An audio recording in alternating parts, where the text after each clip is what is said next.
بسم اللہ الرحمن الرحیم۔ اردو ریڈیو میں خوش آمدید۔ میرا نام صفیہ ہے۔ میں ایک بیٹے کی ماں ہوں جو صرف 4 سال کا ہے۔ ہم لوگ زیادہ امیر نہیں ہیں، ایک چھوٹے سے محلے میں رہتے ہیں۔ ہمارا چھوٹا سا گھر ہے لیکن یہ بھی اپنا نہیں ہے۔ میرا شوہر رکشہ چلاتا ہے۔ آج میں بہت پریشان ہوں اور یہ میرے ساتھ پہلی دفعہ نہیں ہوا۔ ہمارے محلے میں ایک اسکول بنا ہے جہاں پر 3 سال کے بچے کو بھی لیا جاتا، لیکن میرا بیٹا جب 4 سال کا ہوا تو میں نے سوچا کہ میں اس کو اسکول میں داخل کرواؤں، اور 2 دن پہلے میں اس کو چھوڑ کر آئی تھی، لیکن 1 گھنٹے بعد ہی اسکول والوں کی کال آ گئی۔ مجھے لگا کہ شاید وہ یہ کہنا چاہتے ہیں کہ میرا بچہ رو رہا ہے، کیونکہ بچے اسکول جاتے ہوئے روتے ہیں۔ لیکن انہوں نے ہمیں عجیب سی بات بتائی اور کہا کہ آپ آ کر اپنے بچے کو لے جائیں، آپ کے بچے کی وجہ سے ہمارے بچے ڈر رہے ہیں۔ اس کے بعد میں پھر سے اسکول گئی، پرنسپل سے بات کی۔ میں نے کہا کہ یہ اسکول میرے گھر کے نزدیک ہے، میرے شوہر کے پاس بالکل وقت نہیں ہوتا، اسی لیے مجھے خود ہی اپنے بیٹے کو لانا لے جانا ہے، تو اگر آپ اس کو یہاں داخل نہیں کریں گی تو میرے لیے بہت مسئلہ ہو جائے گا، کیونکہ دوسرا اسکول یہاں سے آدھے گھنٹے دور ہے۔ ان لوگوں نے پھر سے میری مجبوری کو سمجھا اور میرے بیٹے کو 2 دن بعد پھر سے اسکول میں بٹھا لیا، لیکن آج بھی وہی ہوا۔ وہاں سے کال آئی۔ اب میں جلدی جا رہی تھی۔ ہم لوگ ایک چھوٹے سے محلے میں رہتے تھے، ایک دوسرے کے بارے میں محلے والے جانتے تھے۔ سامنے میری سہیلی بھی رہتی تھی۔ اس نے کہا کیا ہوا؟ میں نے کہا کہ وہی ہوا جو پہلے ہوا تھا۔ وہ بھی پریشان ہو گئی۔ اس نے کہا کہ میں بھی تمہارے ساتھ چلتی ہوں۔ وہ بھی میرے ساتھ آئی اور ہمارے بیٹے کو واپس لاتے ہوئے میرے بیٹے کا ایک ہاتھ اس نے پکڑ رکھا تھا اور ایک میں نے۔ اس کے چہرے پر بہت ہی پیاری سی مسکراہٹ تھی۔ وہ میرے ساتھ ایسے ہی چلتا آ رہا تھا کہ جیسے اس نے کچھ بھی نہیں کیا۔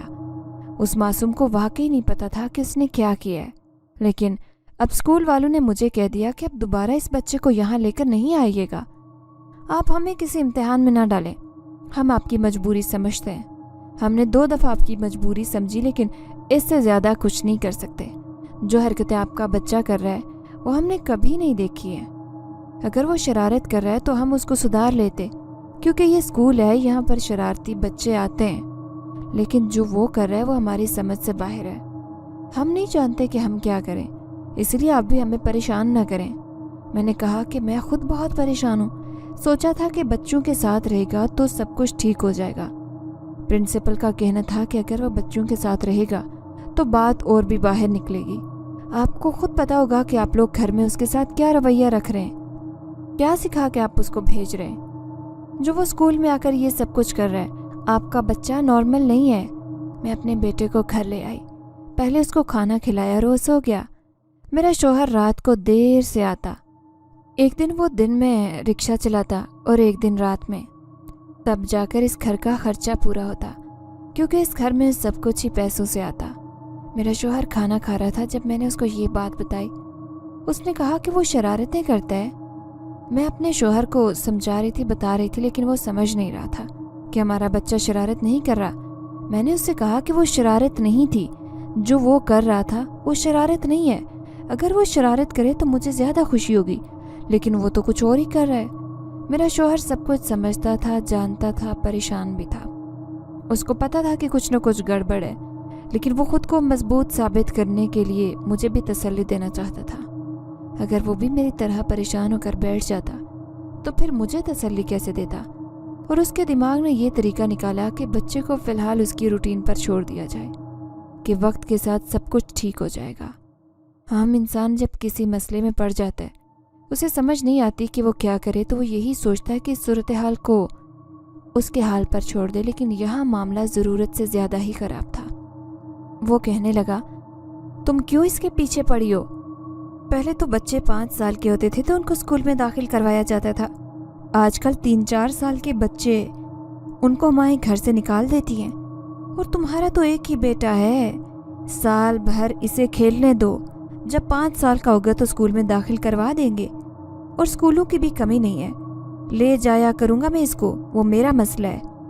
میرے شوہر کو سمجھ نہیں آ رہا تھا کہ یہاں پر بات اس کی کم عمری کی نہیں، وہ اپنے ساتھ کے بچوں سے زیادہ سمجھدار تھا، اور یہی تو مسئلہ تھا کہ وہ ضرورت سے زیادہ ہی سمجھدار تھا۔ میرے شوہر نے میرے بیٹے کو پیار کیا جو سو چکا تھا۔ वो बेचारा जब भी घर आता मेरा बेटा सो चुका होता। उसे अपने बेटे के साथ वक्त गुजारने के लिए मिलता ही नहीं था, इसलिए उसको एहसास ही नहीं होता था कि उसका बेटा है कितनी अजीबोगरीब किस्म की हरकतें करता रहता है। ये काफ़ी पुरानी बात है जब मुझे ये सब कुछ महसूस होना शुरू हुआ था। पहली बात तो ये कि अगर मैं अपने बेटे को 2 हफ्ते भी ना नहलाती तो उसके जिस्म से बिल्कुल भी बदबू नहीं आती। वो बिल्कुल भी गंदा नहीं होता था, बल्कि उसके बदन से एक अजीब सी खुशबू आती जो उसकी अपनी खुशबू थी। सब लोग यही समझते थे कि मैं उसे कोई बच्चों वाला पाउडर या लोशन लगाती हूँ, और लोग मुझसे पूछते भी थे, लेकिन मेरे पास ये सब खरीदने के पैसे कहाँ थे।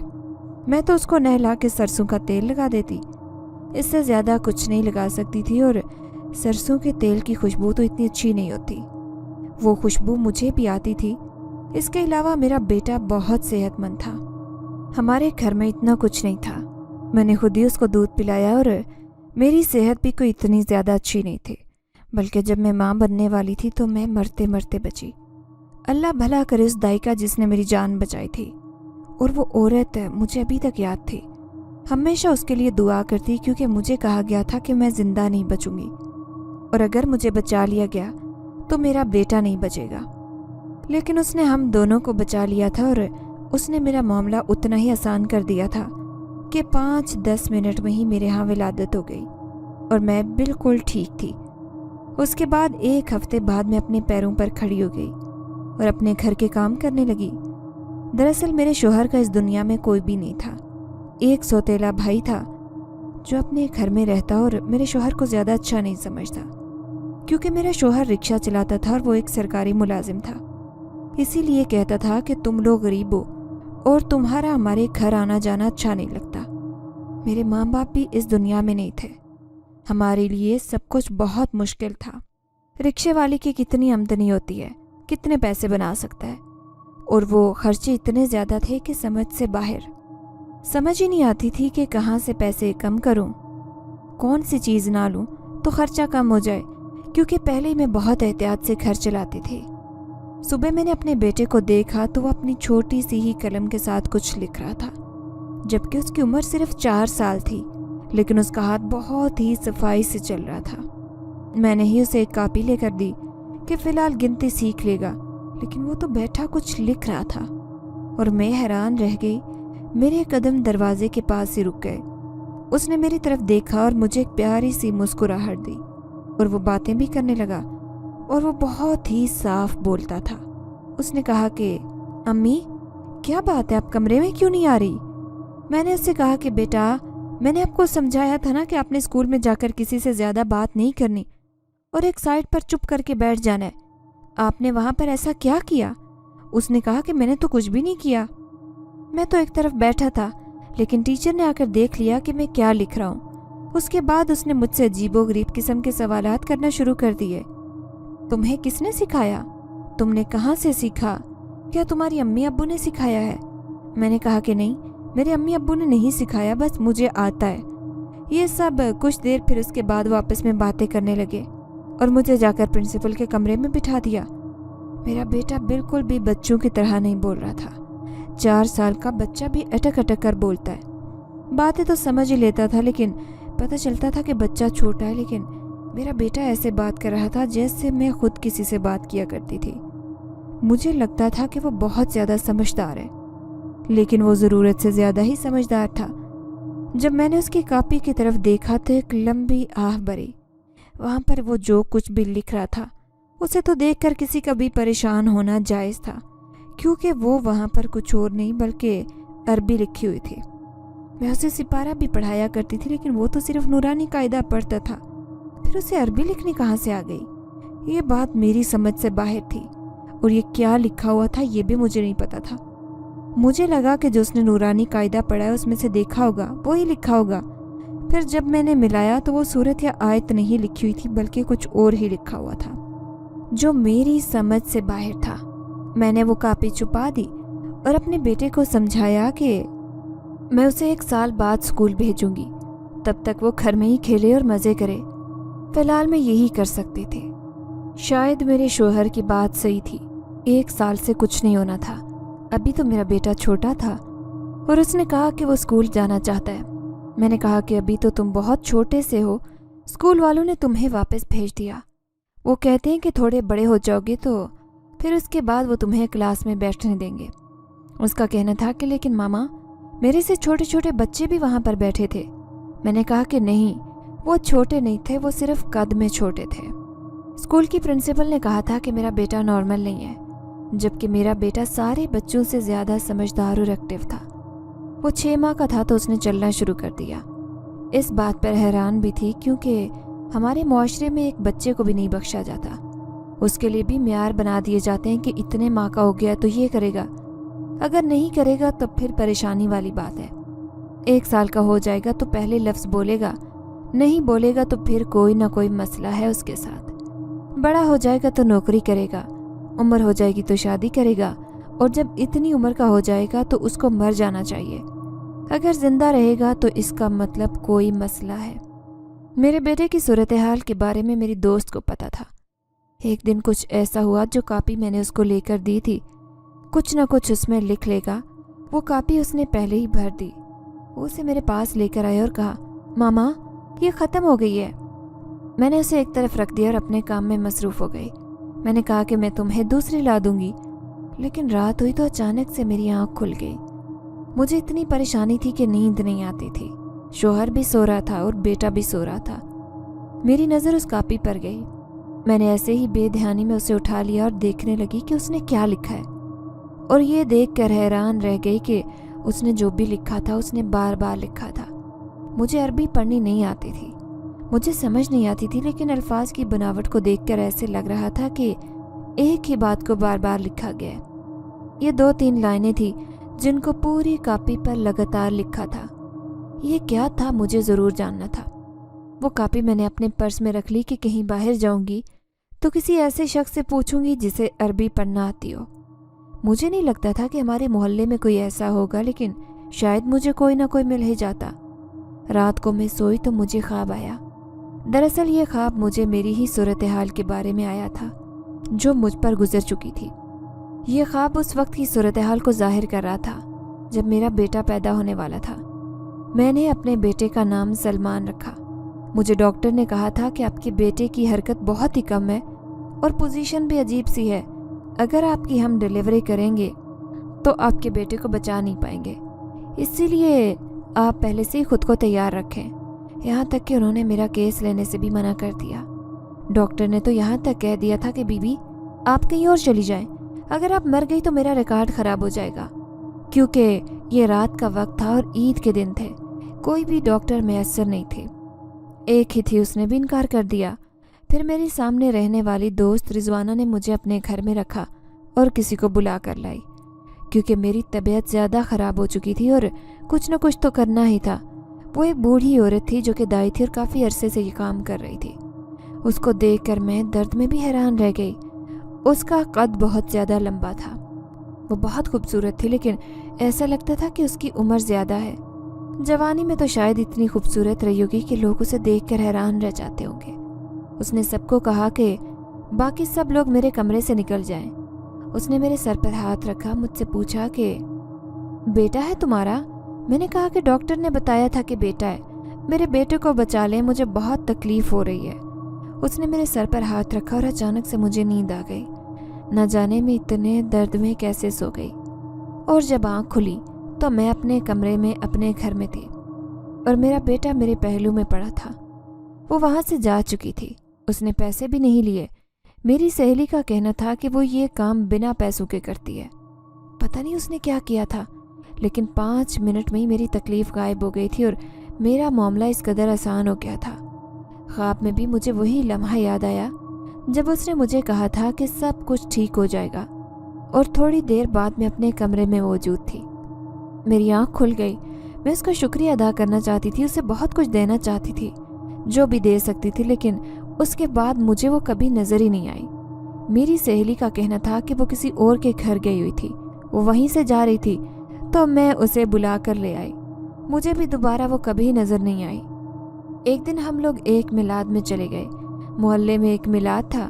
मेरी सहेली ने कहा कि तुम भी साथ चलो। मेरे शोहर की आदत थी कि जुम्मे वाले दिन मेरे बेटे को अपने साथ लेकर जाता था। रिक्शे में उसे अपने साथ ही बिठा कर ले जाता, क्योंकि उसने जल्दी वापस आना होता था। तो कहता था कि थोड़ी इसकी सैर हो जाएगी। बहुत ज़्यादा खिलौने तो लेकर दे नहीं सकते थे, बड़े बड़े पार्कों में तो लेकर नहीं जा सकते, पर थोड़ी हवा लग जाएगी बेचारे को। मेरा बेटा उनके साथ गया हुआ था, तो मैंने सोचा कि जुम्मे का दिन न मिलाद में चली जाती हूँ। अपनी सहेली के साथ मिलाद में चली गई। वहाँ पर उन्होंने बहुत ही बुजुर्ग और अल्लाह वाले मुफ्ती साहब को बुला रखा था। वो बच्चों को दम भी कर रहे थे। मैंने सोचा कि काश मैं सलमान को भी ले आती, उसको भी दम करवा लेती। फिर अचानक मेरे दिमाग में एक और बात आई। मैंने कहा कि ये तो बड़े पढ़े लिखे हैं, इस्लामी और दीनी तालीम रखते हैं, इनको ज़रूर अरबी पढ़ना आती होगी। मैं क्यों ना इनसे पूछ लूँ कि इस कागज़ पर क्या लिखा है। लेकिन औरतें बारी बारी उनके पास जा रही थी। काफ़ी रश लगा हुआ था। मैंने अपनी दोस्त को ये नहीं बताया, और फिर जब मेरी बारी आई तो उन्होंने कहा कि दम करवाना है। मैंने कहा नहीं, मुझे आपसे कुछ पूछना है। ये मेरे पास कुछ लिखा हुआ है अरबी में, मुझे पढ़ना नहीं आता, आप बता सकते हैं कि ये क्या लिखा है? उन्होंने कहा कि बेटा मुझे अरबी पढ़नी आती है, तुम दिखाओ मैं बता देता हूँ। मैं सबसे आखिर में गई थी, क्योंकि मैं नहीं चाहती थी कि औरतें मेरी तरफ मुतवज्जे हों और बाद में कोई बात करें। मैंने उनको कापी दिखाई और खोल कर उनके सामने पेश कर दी। उन्होंने उसको एक नज़र देखा और फिर मेरी तरफ देखा।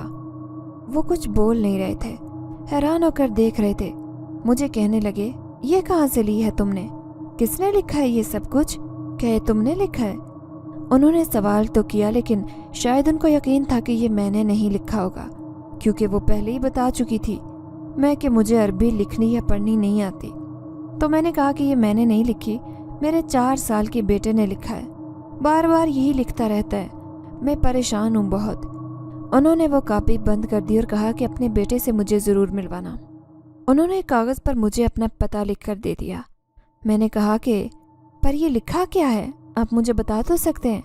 उन्होंने कहा कि नहीं, सबके सामने नहीं बता सकता, दीवारों के भी कान होते हैं। मेरे पास आना, अपने शोहर के साथ आना, बेशक अपने बेटे को भी लेकर आना, वहीं बताऊंगा। अब मुझे कुछ अजीब सी हालत हो गई थी। वो भी सकते में आ गए, जैसे बहुत ज़्यादा हैरान हो गए थे, और उनका परेशान होना भी जायज़ था। किसी को भी बताते कि 4 साल के बच्चे ने अरबी में कुछ लिखा है तो वह हैरान होता, लेकिन इस कदर परेशान और डरे हुए क्यों लग रहे थे, ये बात मुझे समझ में नहीं आ रही थी। उन्होंने ये भी कहा कि किसी और को ये बात ना बताना और ना ही किसी को दिखाना।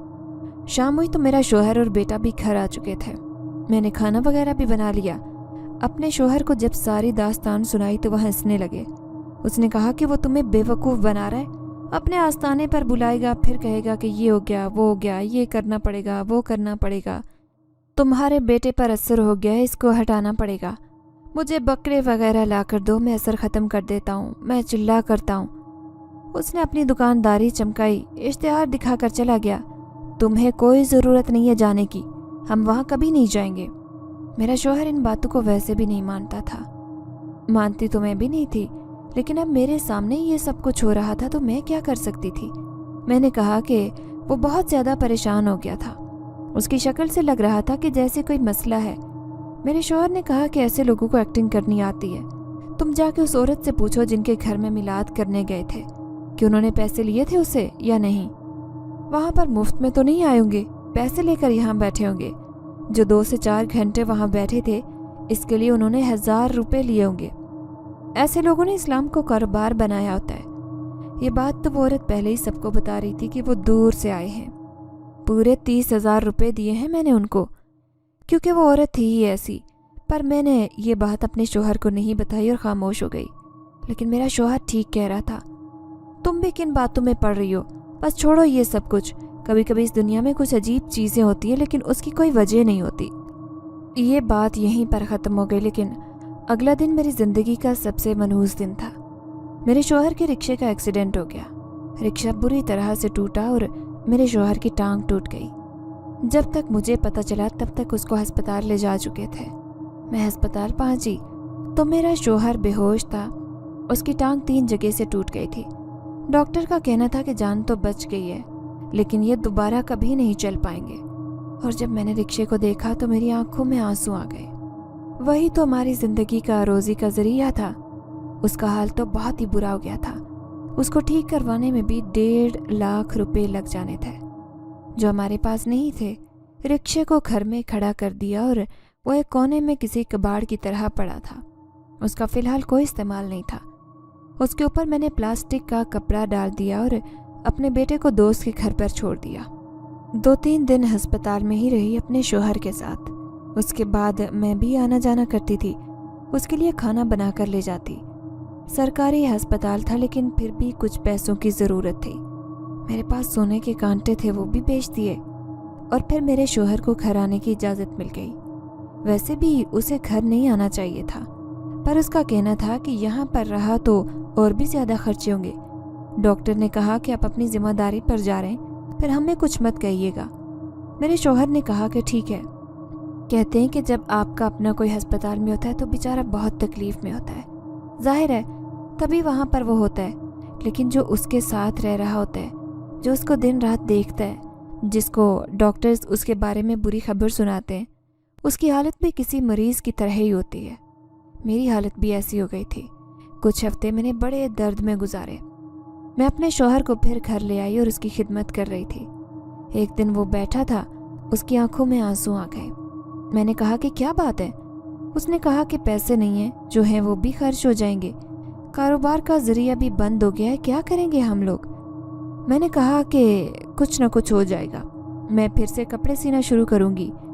मैं औरतों के कपड़े सिया करती थी, लेकिन मेरी नज़र ख़राब हो गई थी और मुझे डॉक्टर ने कहा था कि मैं ये काम छोड़ दूँ, नहीं तो फिर मुझे ऐनक लग जाएगी और आहिस्ता आहिस्ता नज़र बिल्कुल ही पीछे चली जाएगी। ऐनक तो मुझे अभी भी लगी हुई थी, लेकिन मैं पहनती नहीं थी। शोहर ने कहा कि नहीं, डॉक्टर ने मना किया था। मैंने कहा कि और कोई चारा नहीं है, जब तक आंखें साथ देंगी ये सब कुछ कर लूँगी। अपनी दोस्त को कहा कि वो मेरे लिए काम लेकर आए, क्योंकि उसका मोहल्ले में आना जाना ज़्यादा था और थोड़ा बहुत काम मिल जाने की उम्मीद भी थी, क्योंकि पहले से मेरा काफ़ी नाम था।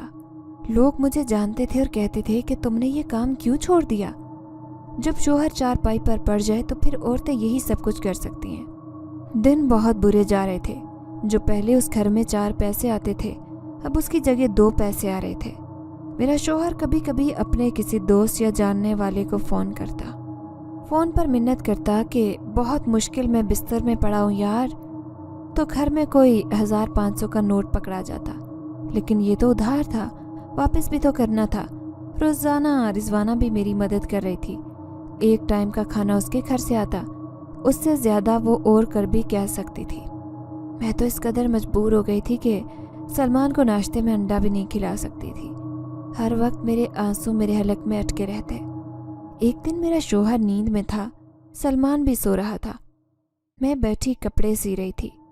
नींद भी मुझे बहुत आ रही थी, पर मैं सोना नहीं चाहती थी। जब दरवाजे पर हल्की सी दस्तक हुई, पहले मुझे लगा कि शायद मेरा वहम है, लेकिन जब दोबारा से दस्तक हुई तो मैं हैरान हुई कि इस टाइम कौन आ गया। फिर सोचा कि कोई गाहक होगा, औरतों को वैसे भी रात के वक्त ही टाइम मिलता है। मैं बाहर गई तो वाकई ये औरत थी जो काफ़ी लंबी थी। उसने टोपी वाला बुर्का पहन रखा था। मैंने उससे कहा कि जी। उसने मुझे दर्जन कहकर पुकारा तो मैं समझ गई कि काम देने आई है।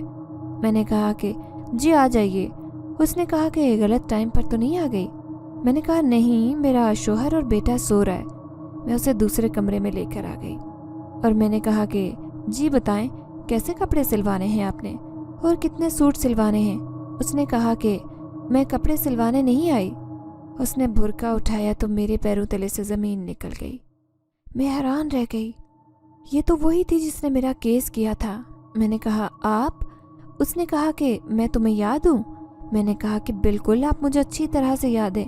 आपने तो मेरी इतनी मदद की थी, इतना बड़ा मसला बन गया था मेरे लिए, जिसको आपने 5 मिनट में हल कर दिया।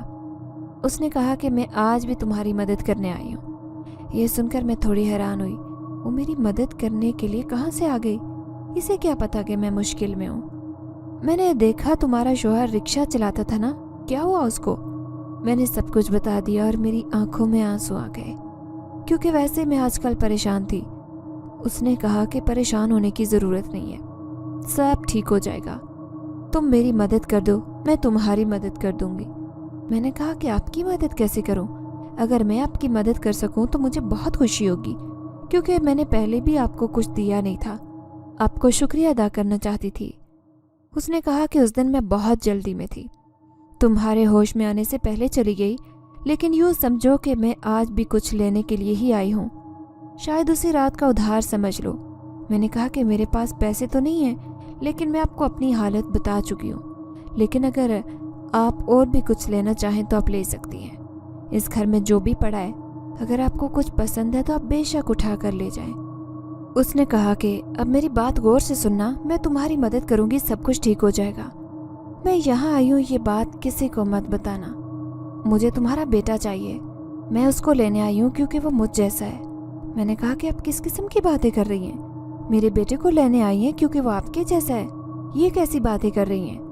उसने कहा कि मैं तुम्हारे बेटे को लेकर जाऊंगी, क्योंकि वो एक इंसान तो है, पर मैंने उसके अंदर करामत डाल दी है, क्योंकि मैं एक इंसान नहीं, एक जिन जाती हूँ। मैं हैरान रह गई कि ये औरत रात के वक्त आई और कैसी अजीबोगरीब किस्म की बातें कर रही है। मैंने कहा कि आप कैसी बातें कर रही हैं? आपको क्या हो गया है? मुझे डर लगना शुरू हो गया, जबकि मुझे यकीन था कि ऐसा कुछ नहीं है, लेकिन फिर भी मैं डर रही थी, क्योंकि मैं समझती थी कि ये कोई पागल है जिसको मैंने घर में घुसा लिया, कि ये मेरा बेटा उठाकर ही न भाग जाए। उसने कहा कि देखो, मैं जिन ज़ादी हूँ, लेकिन मेरे यहाँ कभी औलाद नहीं हो सकती। मुझे सज़ा दी गई थी कि मैं कभी भी बच्चों की माँ नहीं बन सकती, लेकिन मुझे बच्चों से बहुत ज़्यादा मोहब्बत है, इसीलिए मैं दाई बनकर लोगों के बच्चे पैदा करवाती हूँ। जो बच्चा मुझे पसंद आता है उसमें अपना हिस्सा डाल देती हूँ, कोई करामत डाल देती हूँ, और फिर कुछ साल बाद उसे लेने के लिए आती हूँ। मैं इंसान नहीं हूँ। अगर तुम्हें यकीन नहीं आता तो जाकर अपने घर के ज़हन में देखो, वहाँ पर कुछ पड़ा है। मैं हैरान रह गई कि ये कैसी बातें कर रही है। मैंने कहा कि मैं नहीं जाऊँगी, मुझे डर लग रहा है, तुमसे चली जाओ यहाँ से। तुम जो कोई भी हो, यहाँ से जाओ, मुझे तुम्हारी कोई बात नहीं सुननी। उसने कहा कि मैं तुम्हें डराने के लिए नहीं आई हूँ, और तुम्हें कुछ होगा भी नहीं, लेकिन तुम्हें बाहर जाकर देखना होगा। तुम कहती हो तो मैं भी तुम्हारे साथ चलती हूँ। वो मेरे साथ आई। मेरी हालत बहुत अजीब हो चुकी थी। मुझे ऐसे लगता था कि जैसे मेरा ब्लड प्रेशर लो हो गया है, क्योंकि मेरे हाथ पाँव आहिस्ता आहिस्ता कांप रहे थे। मुझे पसीना आ रहा था और दिल की धड़कन की आवाज़ तो मुझे वैसे ही कानों में आ रही थी। जब मैंने बाहर का मंजर देखा तो मेरे कदमों तले से ज़मीन निकल गई, क्योंकि बाहर पड़ा रिक्शा, जिसको कबाड़ कहना भी मुनासिब नहीं था, उसकी जगह एक नया रिक्शा खड़ा था। और मेरा शौहर तो पहले खुला रिक्शा चलाया करता था, लेकिन ये बंद रखा था, जिसकी ज़्यादा डिमांड थी। मैं हैरान रह गई कि यहाँ पर ये कहाँ से आ गया, और वो जो रिक्शा टूटा हुआ था वो कहाँ चला गया। उसने कहा कि मैं तुम्हारी मदद कर सकती हूँ। मुझे पता है कि तुम्हारे घर में रोज़ी रोटी के मसाइल हैं, सब कुछ ठीक हो जाएगा। जो कुछ भी बिगड़ा है वो सब ठीक हो जाएगा। बस अपना बेटा मुझे दे दो। मैं नहीं कहती कि मैं उसे आज ही लेने के लिए आई हूँ, लेकिन तुम सोच समझ लो, उसके बाद मुझे जवाब देना, क्योंकि वो मेरा है। तुम्हें याद है डॉक्टर ने तुम्हें कहा था कि अगर तुमने अपने बच्चे को पैदा करने की कोशिश की तो बच्चा मर जाएगा। तुम्हारा बच्चा तो उसी टाइम मर गया था, क्योंकि अगर तुम किसी और के पास जाती तो तुम्हें कभी भी अच्छी खबर नहीं सुनाते, तुम खुद भी मर जाती। ये तो मैं थी जिसकी वजह से वो बच्चा इस दुनिया में आया, और आज भी वो जिंदा है, इसीलिए उस पर मेरा हक बनता है। मैं उसे कहना चाहती थी कि तुम कौन हो मेरे बच्चे पर अपना हक जताने वाली? मैंने उसे पैदा किया है, वो मेरा बेटा है। लेकिन मैं डर रही थी। इतना कहकर वो वहाँ से चुपचाप चली गई, और मैं हैरान रह गई। मुझे लगा कि मैं खुली आंखों से कोई ख्वाब देख रही थी, लेकिन जब रिक्शे की तरफ देखती तो यकीन नहीं आता कि ये ख्वाब तो नहीं था। मैंने फौरन शौहर को जगा दिया। वो मेरी हालत देखकर डर गया। वो भी समझने लगा कि शायद मैं सो गई थी और कोई अजीब ख्वाब देखकर डर गई हूँ। मैं अजीब तरीके से बोल रही थी, कह रही थी कि वो मेरे बेटे को लेकर जाएगी, वो हमारे बेटे को लेकर जाएगी। वो इंसान नहीं थी, उसने कोई जादू कर दिया है, वो अपने बेटे को लेकर जाएगी। मैं बोल रही थी और बोलते बोलते अचानक ज़मीन पर गिर गई कि मेरा शौहर मुझे उठाने के लिए फ़ौरन मेरी तरफ बढ़ा, और अगले ही पल हम दोनों हैरान रह गए कि मेरा शौहर मुझ तक कैसे आया। मेरा बाजू मेरे शौहर के हाथ में था और एक हाथ से उसने मेरे सर के नीचे रखा हुआ था। अगर वो मुझे ऐसे नहीं बचाता तो मैं पीछे की तरफ ज़मीन पर गिर जाती। लेकिन हैरान तो हम दोनों इस बात पर थे कि वो अपने कदमों पर खड़ा था। मेरे शौहर ने देखा तो उसकी टांग बिल्कुल ठीक हो चुकी थी और वो अपने कदमों पर चल फिर सकता था। वो भी हैरान रह गया। उसकी हालत भी मेरे जैसी हो गई। अब मुझे उसको मज़ीद कुछ समझाने की ज़रूरत नहीं थी। वो समझ गया कि मैं झूठ नहीं बोल रही हूँ। उसने भी रिक्शा देखा। उस वक्त हमारे 2 ही बड़े मसाइल थे। एक ये कि मेरा शौहर बिस्तर पर पड़ा था, यानी कि उस घर का कमाने वाला वाहिद मर्द, और दूसरा कि हमारे पास कमाने का ज़रिया नहीं था, जो ख़राब हो चुका था। लेकिन हमारे दोनों मसाइल तो उसने हल कर दिए थे।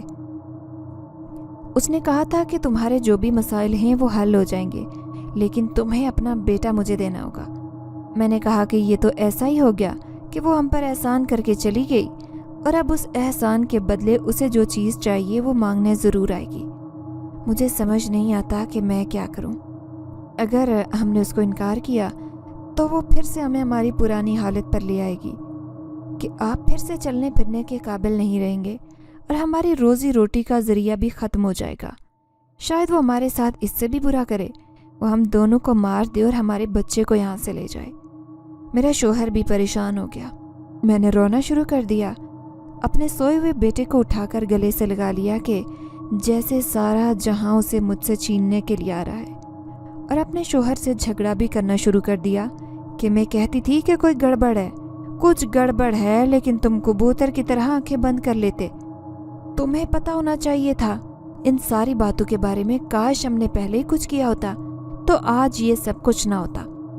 एक तरफ तो तुम हो, तुम्हारी सेहत है, हमारी जिंदगी है, दूसरी तरफ मेरा बेटा है। मैं किसी सूरत बेटे को किसी को नहीं दूंगी। किसी की चीज़ के लिए भी मैं अपनी औलाद किसी को नहीं दूंगी। ये 5 साल का होने वाला है। अभी तक हमारे यहाँ कोई और औलाद नहीं हुई, शायद कभी होगी भी नहीं, क्योंकि मेरी तबीयत ठीक नहीं थी। ये भी शायद उसी ने मेरे साथ किया हो, लेकिन मैं अपना बेटा नहीं दूंगी। मैं बार बार एक ही बात कर रही थी कि मैं अपना बेटा नहीं दूंगी, मैं अपना बेटा नहीं दूंगी। मेरे शौहर ने मुझे तसल्ली दी। उसके अपने आवाज़ भी अभी तक काबू में नहीं आ रहे थे।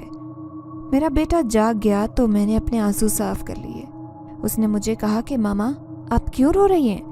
मैंने कहा कि नहीं, मामा ने एक बुरा ख्वाब देखा इसलिए मामा रो रही है। उसने कहा कि बुरे ख्वाब तो ख्वाब होते हैं, मैं आपको छोड़कर नहीं जाऊंगा। मैं फिर से रोने लगी। मुझसे मेरे आंसुओं पर काबू नहीं हो रहा था। मुझे मेरे शौहर ने रोका कि तुम बच्चे को डरा दोगी, वो परेशान हो जाएगा, किसी तरह संभालो खुद को। मेरा बेटा भी इस बात पर खुश होने लगा कि मेरा शौहर ठीक हो गया है और उसके गले लग गया। अगले दिन मैं खाना खाने बैठी थी। मुझे बिल्कुल भूख नहीं लग रही थी।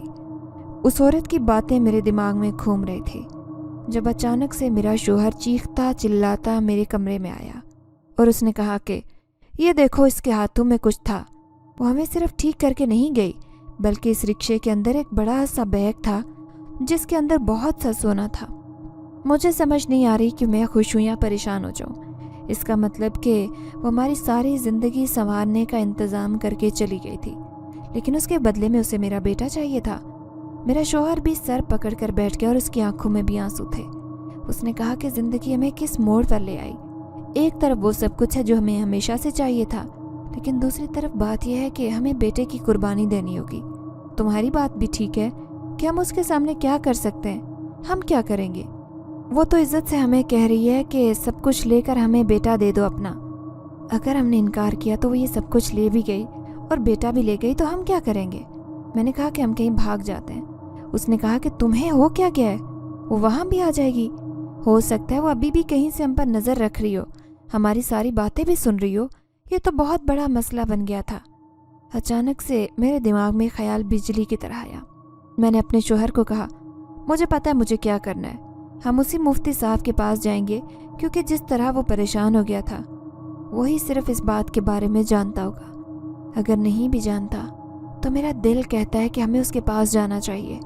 कोई बात तो बताएगा, कोई तो हल बताएगा, कुछ तो ऐसा बताएगा जिससे हमें तसल्ली मिल जाएगी। मेरे शौहर ने दूसरी बात नहीं की। उसने कहा कि तुम ठीक कह रही हो, हमें वहीं पे जाना चाहिए। हम लोग घर से निकले। मुझे जितनी भी सूरतें आती थी मैं सारी पढ़ती जा रही थी। मेरे शौहर ने कहा कि हमें पिछले दरवाजे से निकलना होगा क्योंकि अभी मेरी टांग टूटी है। अगर किसी ने देख लिया तो वो हम पर शक करेगा। और उसने रिक्शे को भी अंदर कमरे में खड़ा करके उस पर बड़ा सा कपड़ा डाल दिया कि उसको भी कोई ना देखे, और सोने को भी छुपा दिया।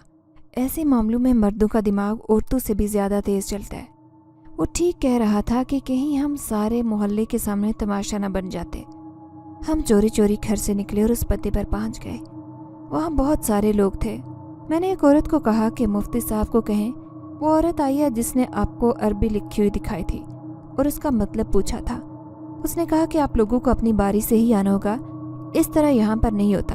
उनसे मिलने के लिए बहुत सारे लोग आते हैं। मैंने कहा कि आप उनको सिर्फ इतना कह दें, अगर उन्होंने हमें बुलाया तो ठीक है, नहीं तो हम अपनी बारी का इंतज़ार कर लेंगे।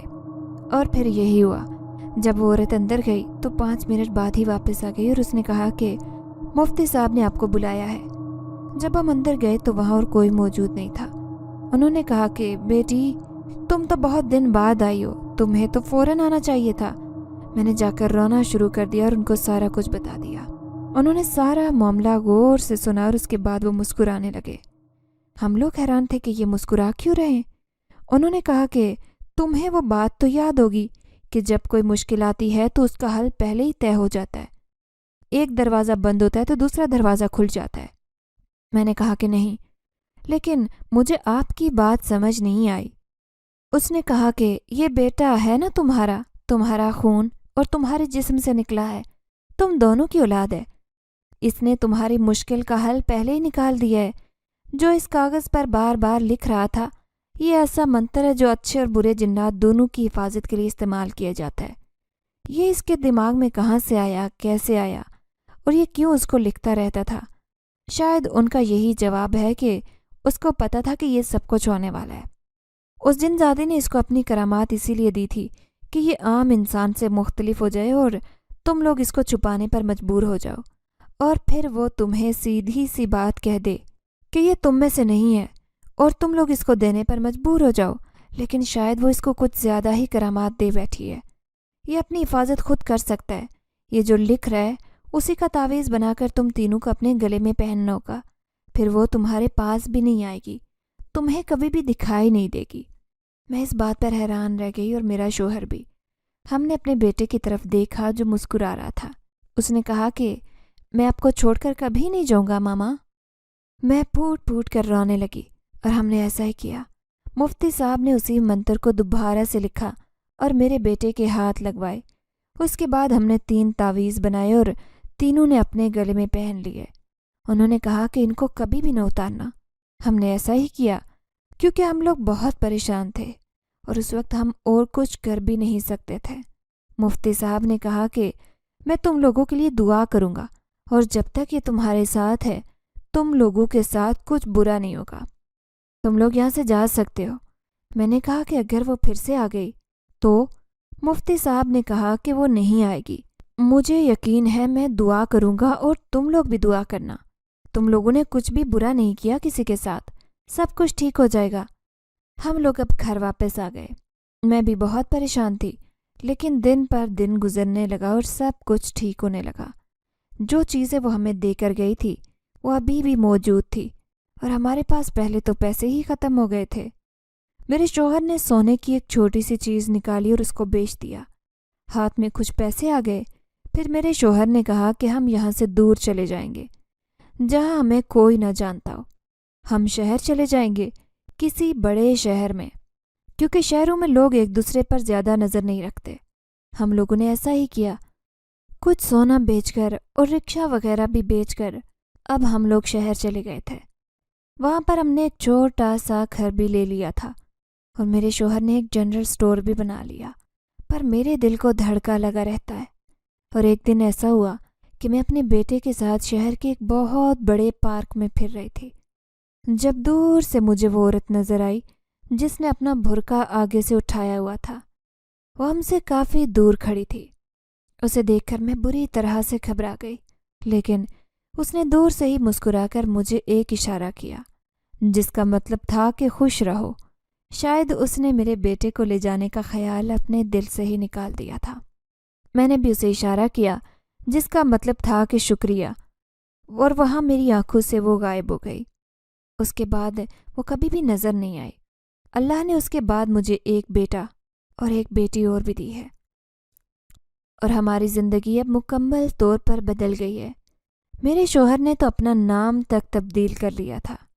آج ہماری زندگی میں سب کچھ ہے اور ہم لوگ ایک دوسرے کے ساتھ بہت خوش رہتے ہیں۔ کسی کو بھی یہ بات بتائی تو وہ یقین نہیں کرے گا۔ میرا بیٹا اب ایسی کوئی حرکت نہیں کرتا جس کی وجہ سے سب کو پتہ چلے کہ وہ عام بچوں سے کچھ الگ ہے۔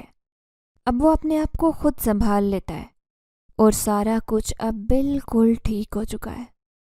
اگر آپ کو ہماری یہ کہانی پسند آئی ہے تو لائک کیجئے، شیئر کیجئے، اور اگر ابھی تک آپ نے ہمارا چینل سبسکرائب نہیں کیا تو اردو ریڈیو کو لازمی سبسکرائب کیجئے۔ ملتے ہیں اگلی ویڈیو میں۔ اللہ حافظ۔